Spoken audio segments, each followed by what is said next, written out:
All right, Micah chapter 5. We have Yeah. been moving through Micah. Um, every pretty much every session, I go back to reference um, the way that minor prophets have kind of a flow to them. They've got a bit of a template that there's the accusation of sin, there's the call to repentance, there is the message of coming consequence and condemnation, but then there is always hope. Uh, when we did Zephaniah, thanks to Bruce, it was brief, 3 chapters. Is he having Zephaniah at his funeral? Yes, Yeah, all right. Yes, yes, he is. yes. That's Because I got to pick the scriptures. that was Oh, the good. first. I absolutely positively put that in there. Okay, That okay, was that's he good. did too. He said he wanted it. Yeah. Right. So that one verse was so meaningful to him. Right. But again, when we did Zephaniah, it's only 3 chapters, and it was 2.5 chapters of misery. Yeah. And then right at the end, there's this like beautiful message of hope. So Micah is not waiting to the tail end. It has interspersed moments of hope, but it has also circled back to critique, condemnation, repentance, consequence. And Micah, like many of the prophets, will sort of flow between messages that are very specific and timely and messages that are more broad and eschatological, meaning the end of times, the end of the world. And sometimes they flow a lot, they're almost kind of mixed together. And that, while it can sometimes be slightly confusing and we have to kind of stop and parse and make sure we know what's being talked about, for us to suffer a terrible consequence in life can feel like a type of death. Yet it's not our death, but it's kind of like our death, but it's not our death. And so, in a similar way, some of the consequences, Assyria is coming and will conquer the northern kingdom, is a little like the day of the Lord and his judgment over all the earth. But it's not. But it kind of is like it. But it's not. But it kind of is. The hope of a faithful remnant eventually returning from exile to their home and land of promise is a little like the restoration and redemption of the world, where the faithful remnant is brought into an eternal land of promise, but it's not. But it kind of is, but it's not, but it is. So again, these flow sometimes, and sometimes that flow is fairly mixed together. But we can sometimes identify moments that are intended to be very temporal, very specific to a time period, those that are more general or referring to the end of time. And then every now and again, we're going to find some that are honestly and legitimately both. You know, whenever we read text, this is a kind of a philosophical digression. The intent is significant. Postmodern philosophy would say that the only meaning in a text is what the reader brings in. And I think that's dumb. Because the writer wrote it. And if the writer had no intent, he wouldn't have written it. Yeah, right.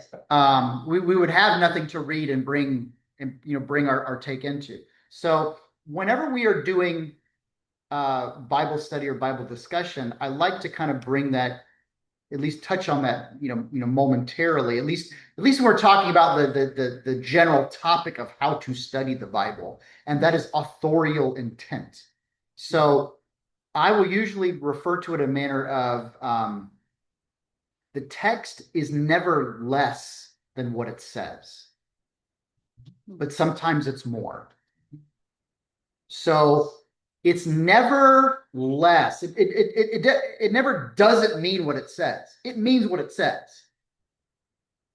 But it also often means more than that. So, for instance, when we hear of a prophecy of a virgin who will conceive, we can look back in the context of that book. We can look back in the context of that history, and we can draw what the original hearers would have presupposed it meant. And I don't think they were wrong. It's just they didn't get the whole story. It also meant the coming Messiah. So Paul writes these letters to the church of Rome or the church of Ephesus. He did not write it to you. Paul never knew you were going to exist. He doesn't know you by name, and he was not thinking about you when he wrote, Second Corinthians. But that doesn't mean that God didn't know that one day you would read Second Corinthians. Yeah. Right. And this is the Lord's message as it comes through Paul. And it's coming to everyone that the Lord intends to receive it. So the authorial intent, the intent of the author, is going to be the human author, Paul. Paul was writing to people he knew. He writes maybe to a church, to an area that he visited. Maybe he helped found that church. Maybe he brought the gospel to those people. Maybe he spent a lot of time with them, whatever it was. But he's writing to maybe address a problem that they're having, or to send them greetings, or to settle a dispute, or encourage them because he heard about what's going on, or to update them on his own struggles, whatever it might be. The text is never less than that. It always means that. It just means more. Because now we're getting into the authorial intent, the capital A, meaning the Lord, this is his story. And so, as Paul intended that verse to go to Ephesus, God intended it to go to Ephesus and to us and to everyone else. And we will hear those words differently. So I'm not arguing that the meaning of the text, that we are indifferent to that in our own thoughts and feelings.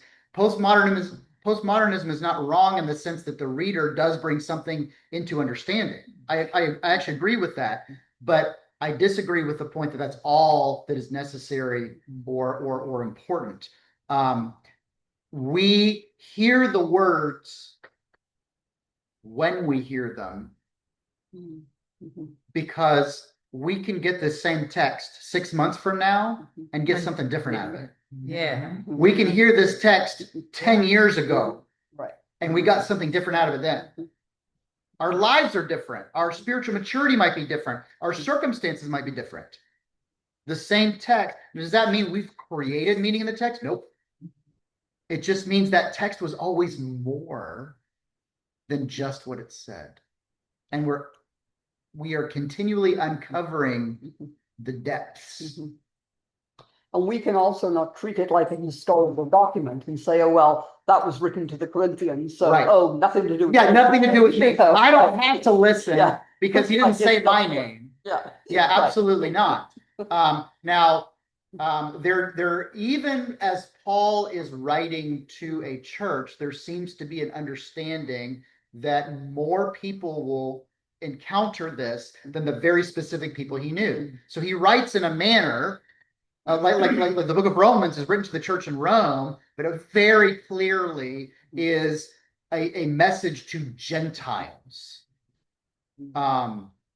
So there is a broadness even to the epistles that it comes with a sense that other people will hear this or read this or whatever. And so we are not innocent bystanders. The churches, the 7 churches of Revelation, We don't occupy any of them, and yet we're kind of a part of all of them. Yeah. Because the failings and sins of those churches, we kind of exhibit today in our own ways, and we better listen. We better heed that critique. Otherwise, same sort of thing. Now,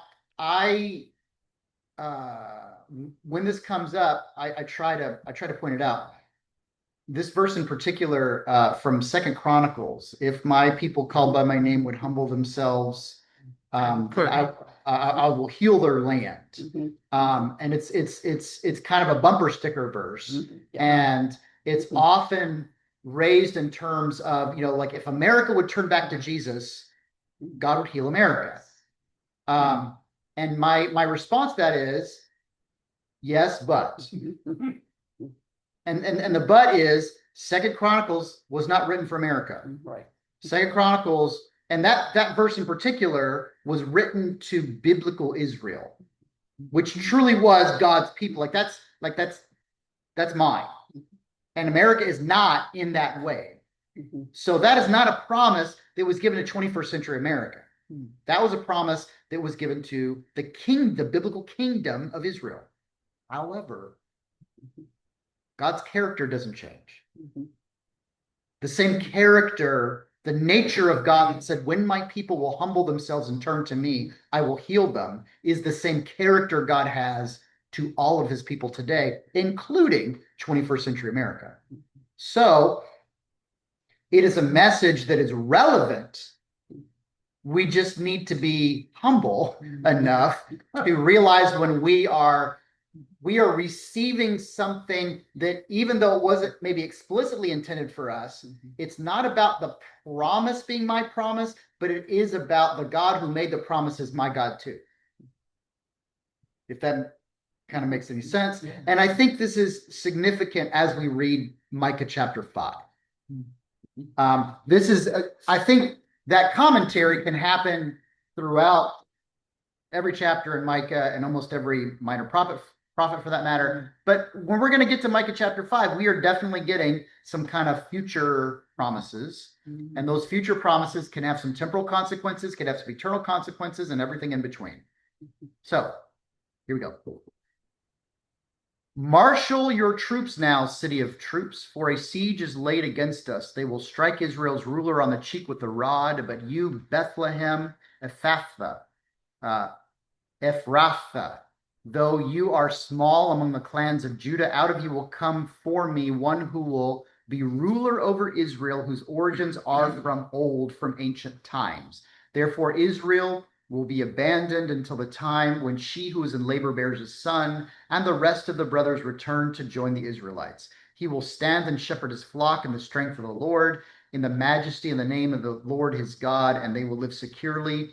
For then his greatness will reach to the ends of the earth, and he will be our peace. When the Assyrians invade our land and march through our fortresses, we will raise against them 7 shepherds, even 8 commanders, who will rule the land of Assyria with the sword, the land of Nimrod with drawn sword. He will deliver us from the Assyrians when they invade our land and march across our borders. The remnant of Jacob will be in the midst of many people, like dew from the Lord, like showers on the grass, which do not wait for anyone or depend on man. The remnant of Jacob will be among the nations in the midst of many people, like a lion among the beasts of the forest, like a young lion among the flocks of sheep, which mauls and mangles as it goes, and no one can rescue. Your hand will be lifted up in triumph over your enemies, and all your foes will be destroyed. In that day, declares the Lord, I will destroy your horses from among you and demolish your chariots. I will destroy the cities you had and tear down the strongholds. I will destroy your witchcraft, and you will no longer cast spells. I will destroy your idols and your sacred stones from among you. You will no longer bow down to the works of your hands. I will uproot you from among the Asherah poles. When I demolish your cities, I will take vengeance and anger and wrath on the nations that have not obeyed me.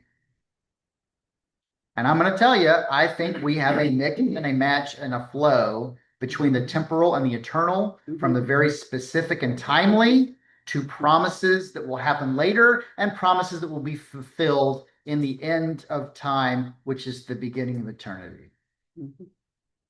And all in between. Okay, so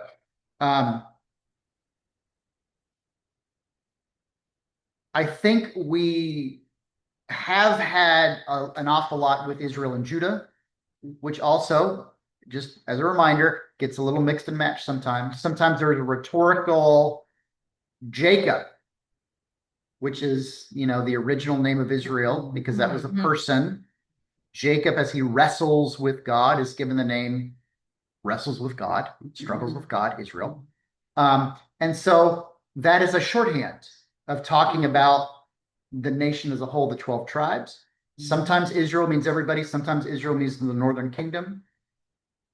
But just like Mount Zion sometimes means Mount Zion, and sometimes it means the holy city in a very general sense. So we have been talking about both in our previous chapter.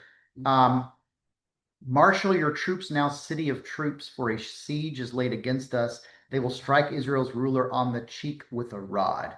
To be struck with the rod on your cheek is not good, painful, but it's also not necessarily lethal.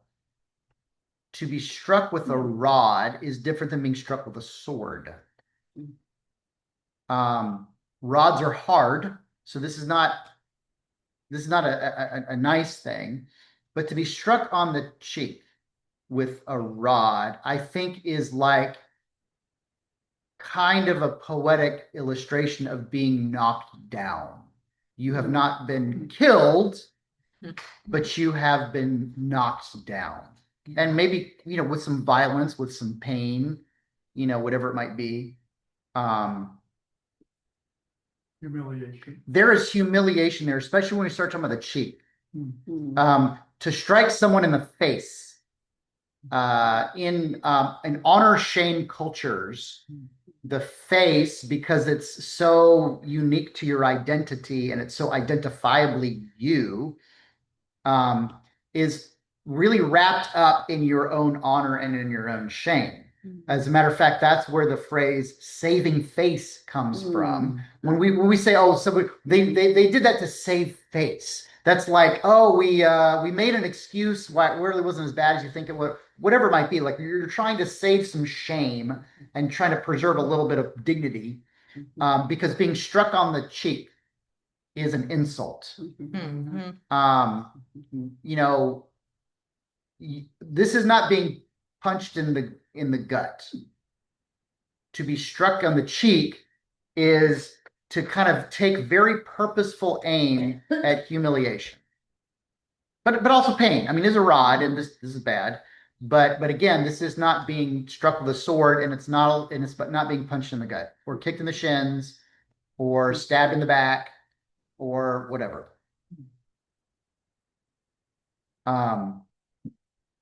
But a siege means you're trapped. You're surrounded.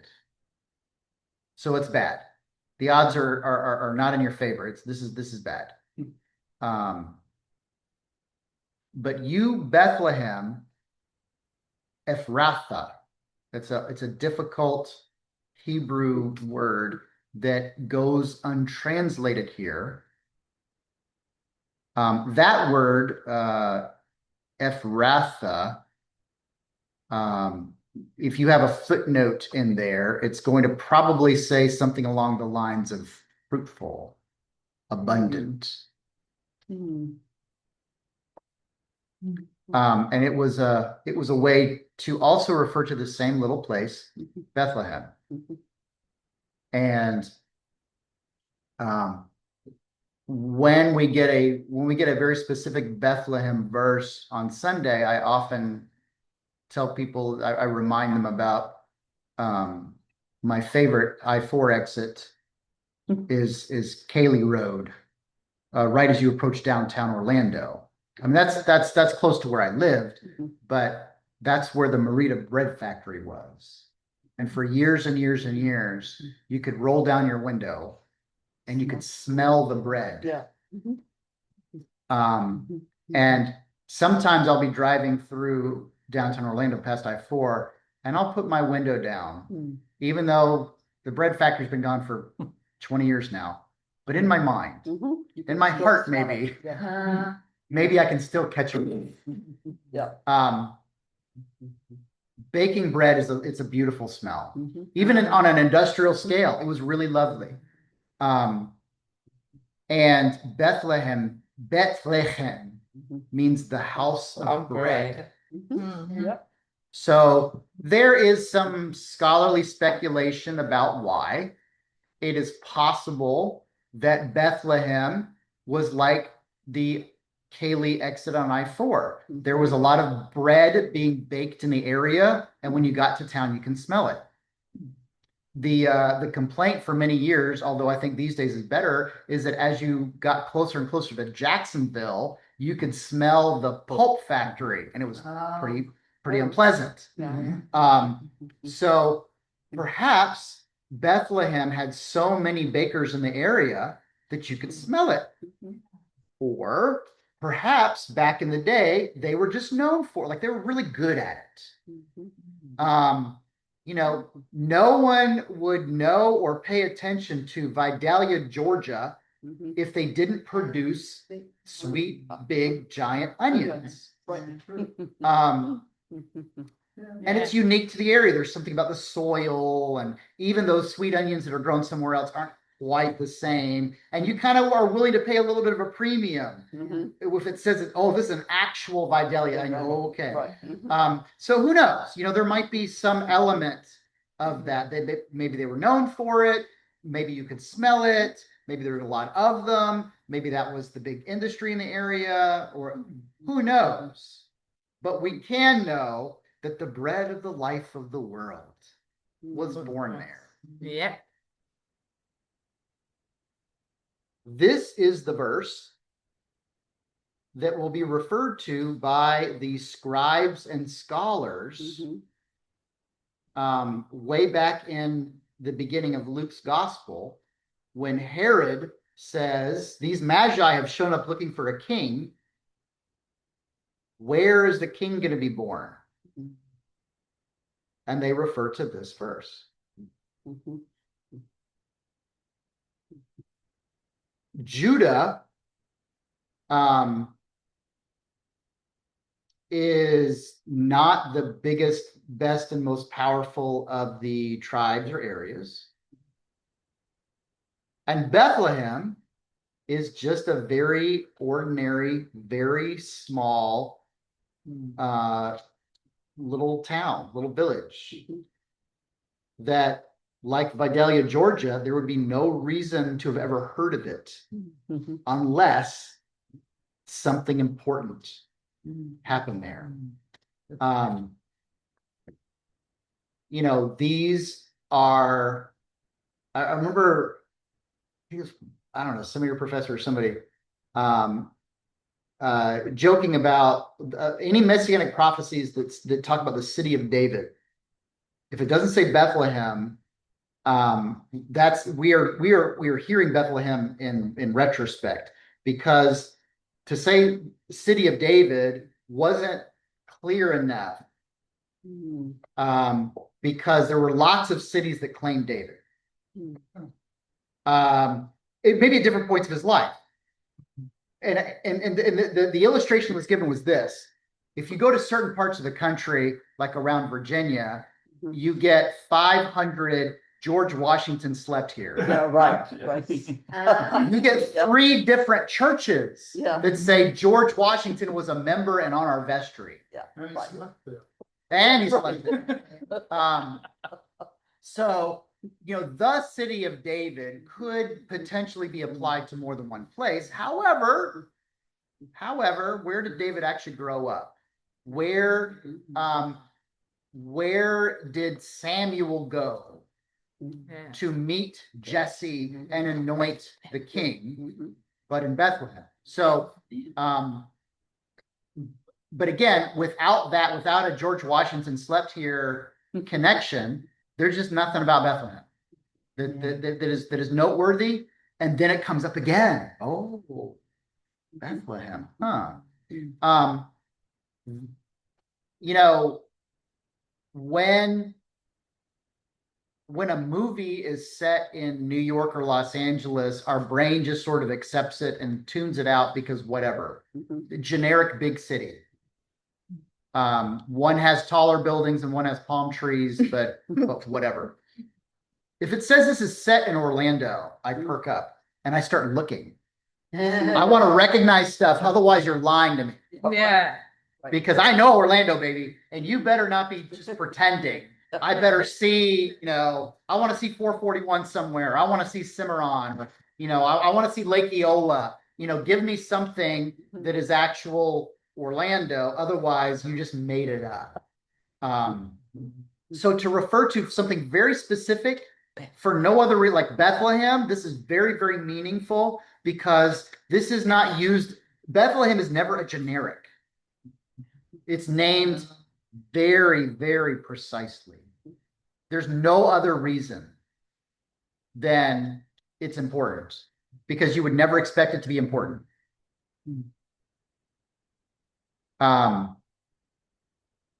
You are small.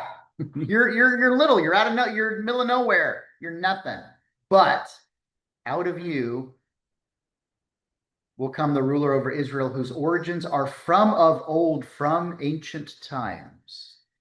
So we are now shifting into something very clearly bigger and more important than a noteworthy politician.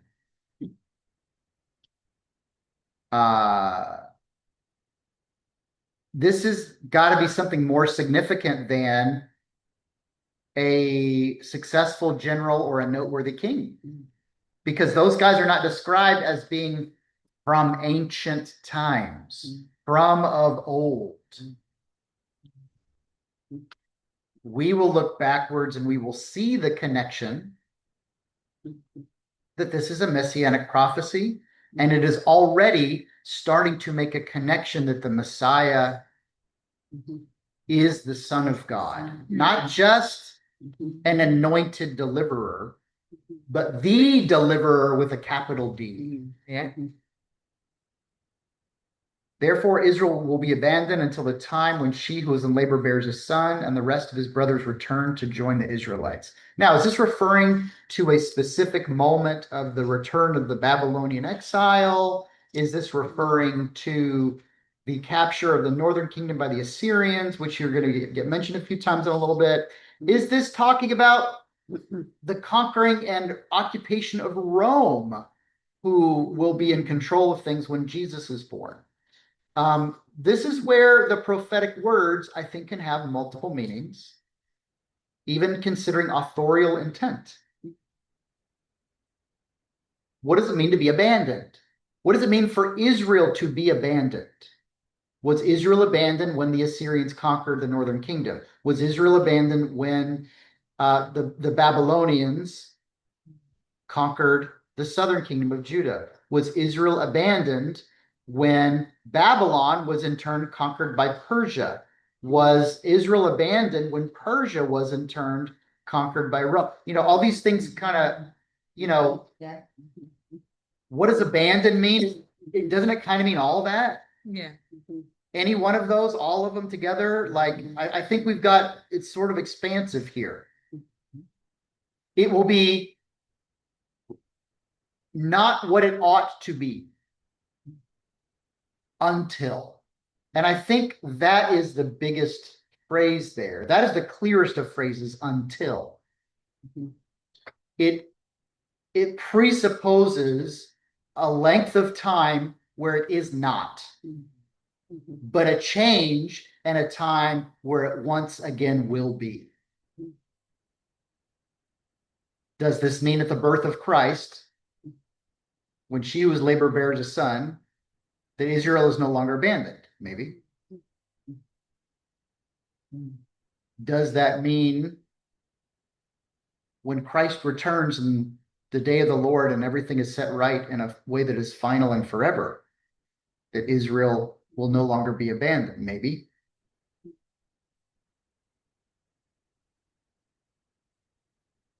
The rest of his brothers return to join the Israelites. There's definitely a sense of the return from exile But also, we just got this because of our All Saints reading. You were not a people, but he has made you a people. We return then to Israel, to our spiritual home, once adopted into the family through the grace of Christ. One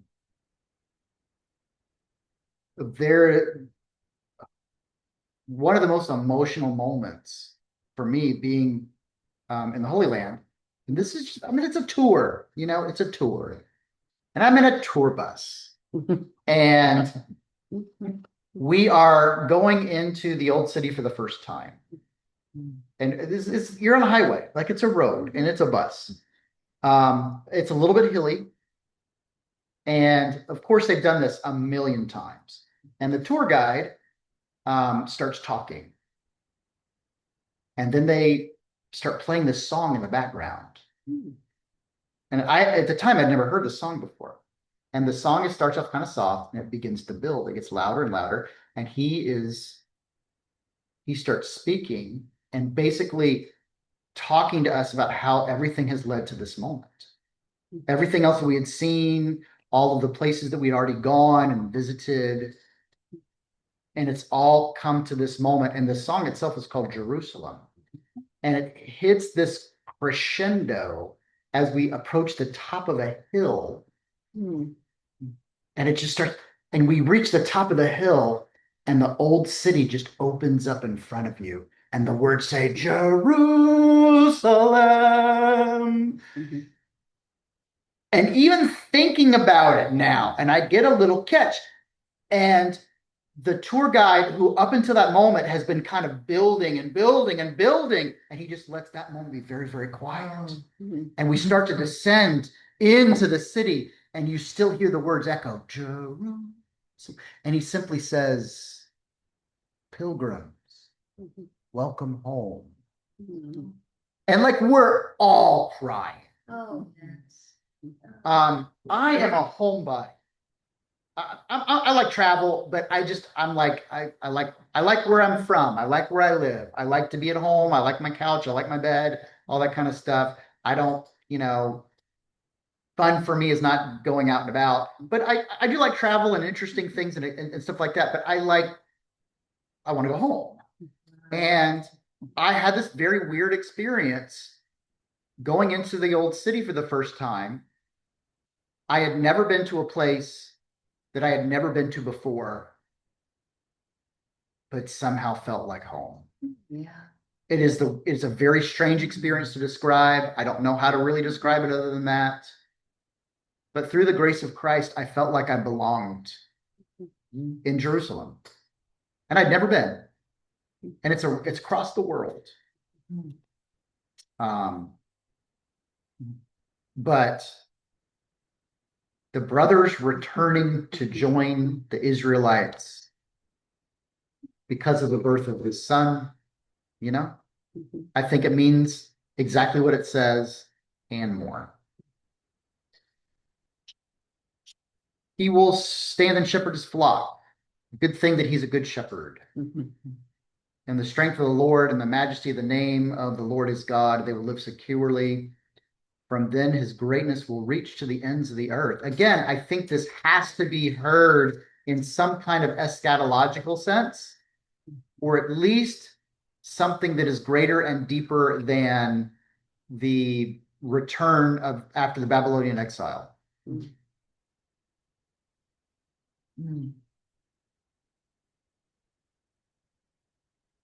And certainly the name of Jesus has been heard to the ends of the earth. And he will be our peace. And the phraseology, I think, just has to convey the depth of meaning. He doesn't bring peace. He is peace. Yeah. Right. Now, all of a sudden, we're going to get specific. Here come the dang Assyrians. When the Assyrians Assyrians invade our land and march through our fortresses. We will raise against them 7 shepherds, even 8 commanders who will rule Assyria with the sword, the land of Nimrod with their drawn sword. First of all, let me just toss this out real quick. Poor Nimrod. It is possible. I've actually like heard a brief little podcast on this. It is possible that our connotations with Nimrod being stupid is directly attributable to a Looney Tunes cartoon from the either the 30s or the 40s. But Nimrod was a mighty hunter. Like Nimrod in the Bible was super impressive. He was like the biggest and the baddest. Now, this is not really a phrase we use very often at all, but if you've ever heard of that phrase, Nimrod, it is used as a pejorative, as someone. Well, again, it's a Bugs Bunny thing. Oh, he's a real Nimrod. Like, Okay.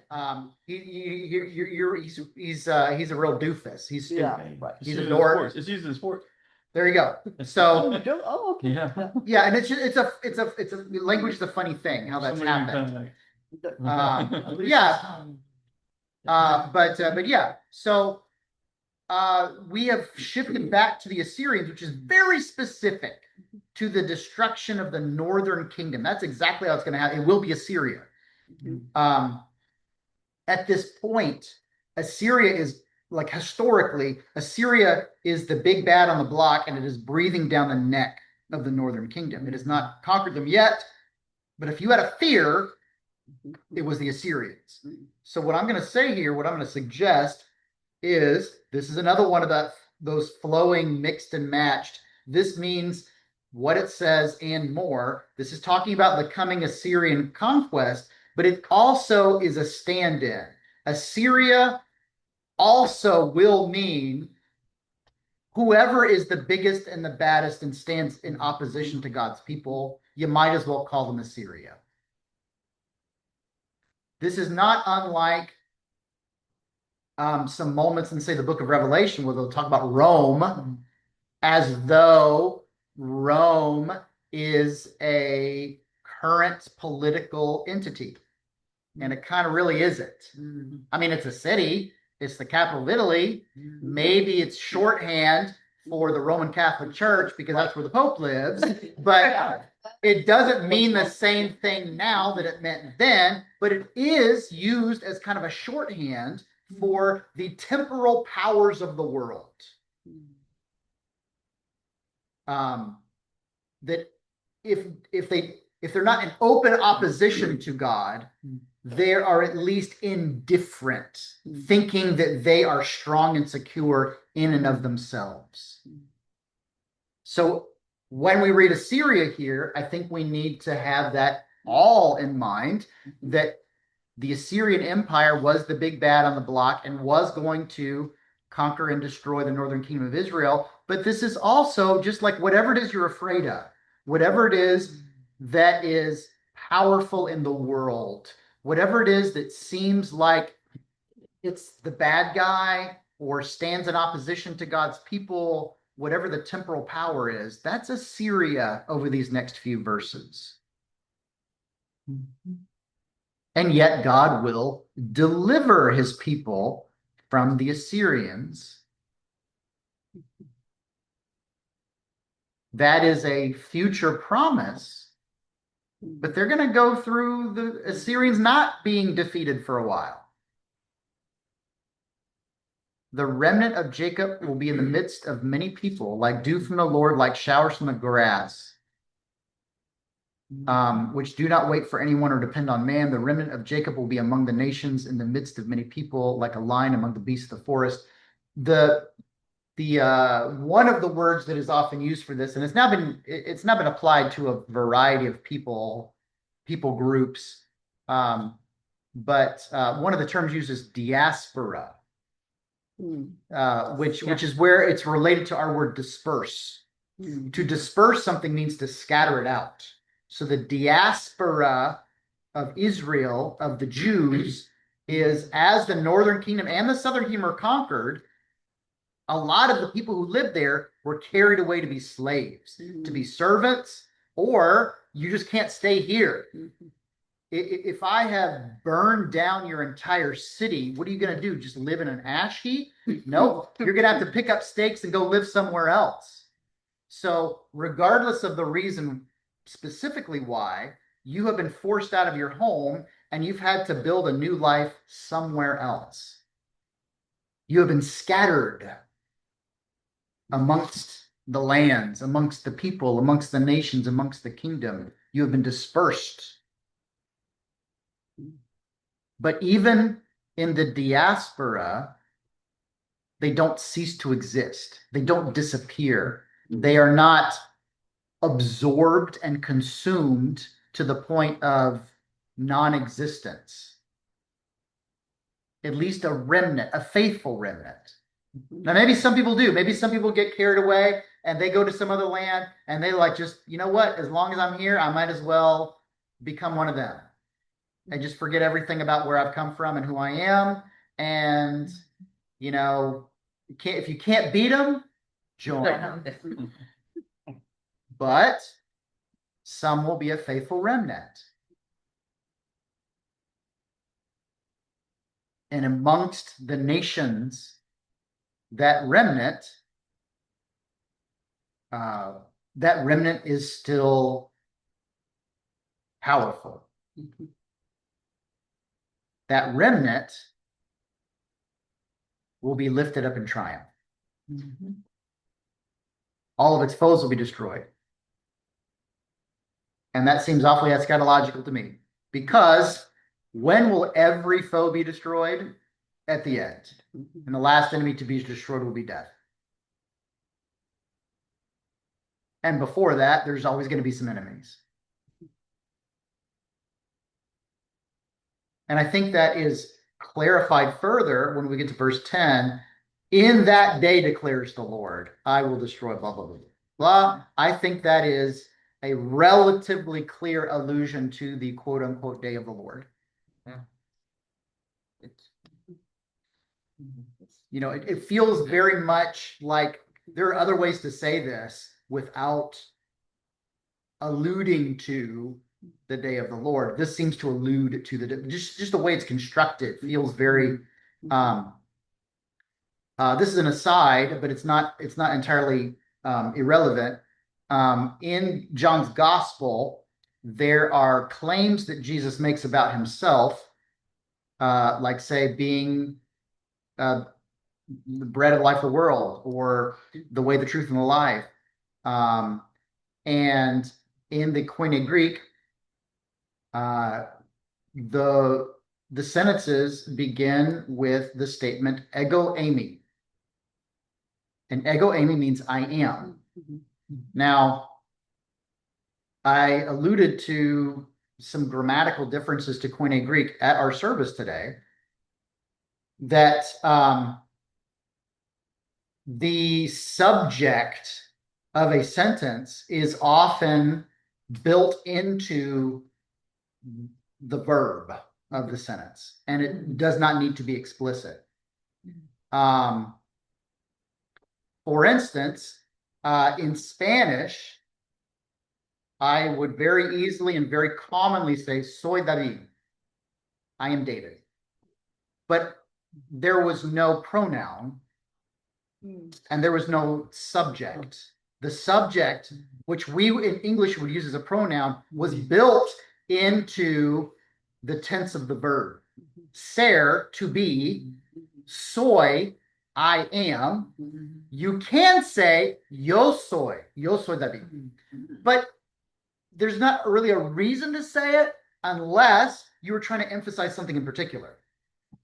Like maybe we were in like the airport lobby, and there was making some kind of announcement. David, please report to gate 9, David. And there might be a couple of people who look up and are like, yo soy David. Like, I know which gate I'm supposed to go to. There's a true family story. We went to what used to be referred to as downtown Disney many years ago when the kids were very small. and we went to this restaurant called T-Rex, which had like animatronic dinosaurs. Timmy was really little, but he was super into dinosaurs, and we thought this would be very exciting. The line was very long, and I put my name in. Like my parents were there, all the kids were there, I think some cousins, and it was David P. party of like 11 or 13 or something like that. And so you knew it was going to be a while, so you go out and you just wait. And after too long, I went up and I said, "What happened? You told me it's going to be like X number of minutes." But like, "Oh, we called you," and they came and they sat down. Somebody took David P. party of 11. Yeah. What? Yeah. Like, even if it could theoretically happen, there were 2 David P's with 11 people. Like, what are the odds? Yeah. Right. But like, yo soy David. Yeah. Right. You know. So anyway, Ego Amy, I am the way, the truth. I am the bread of life. It doesn't need to be said in the Greek. To say it it's for a reason. What will be the reason for Jesus to say, I am? What is the holy name of God as given to Moses? Who should I say has sent me?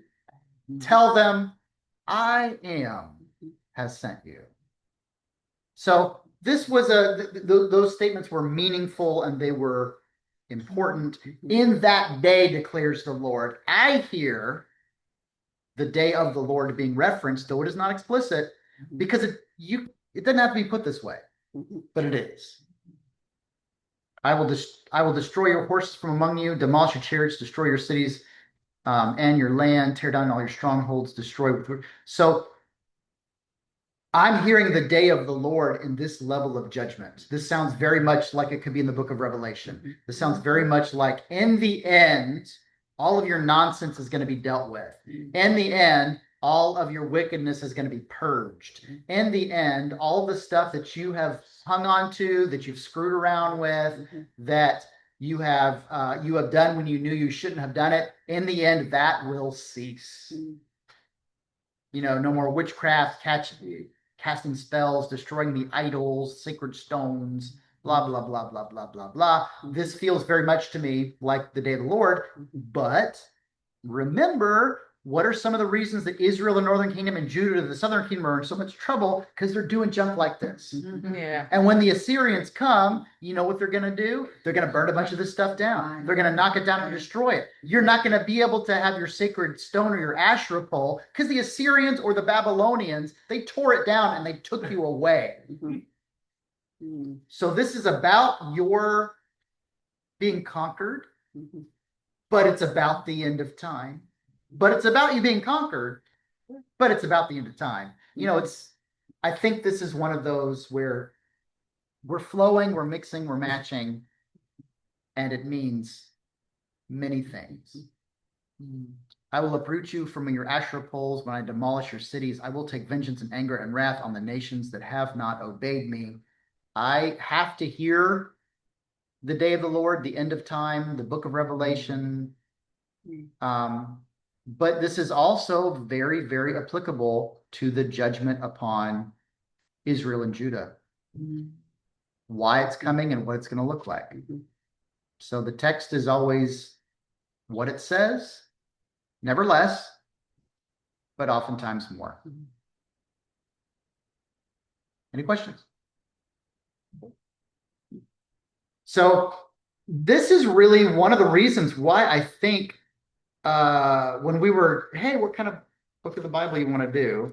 And because we had just done a minor prophet in Zephaniah, I think the minor prophets were on the table. And because they're brief, you know, the time of year when we're originally doing this, because we're in early November right now. And I think we had a sense of, okay, well, you know, maybe we should find something that's going to end around the time of Advent or before Christmas or whatever. Like, don't pick something that's going to be 40 weeks long. Right. And I think this was one of the reasons why it was Micah in particular was chosen. Because we maybe need to start hearing a little, you know, O come, Emmanuel, very, very quietly. Like, almost imperceptibly, but we're in the beginning of November and it's not far. Yeah. So maybe it's not loud enough to hear all the words, but we're starting to. What is that? Yeah. So this is very Christmassy. Mhm. This is very Adventy, and this is obviously this is messianic prophecy.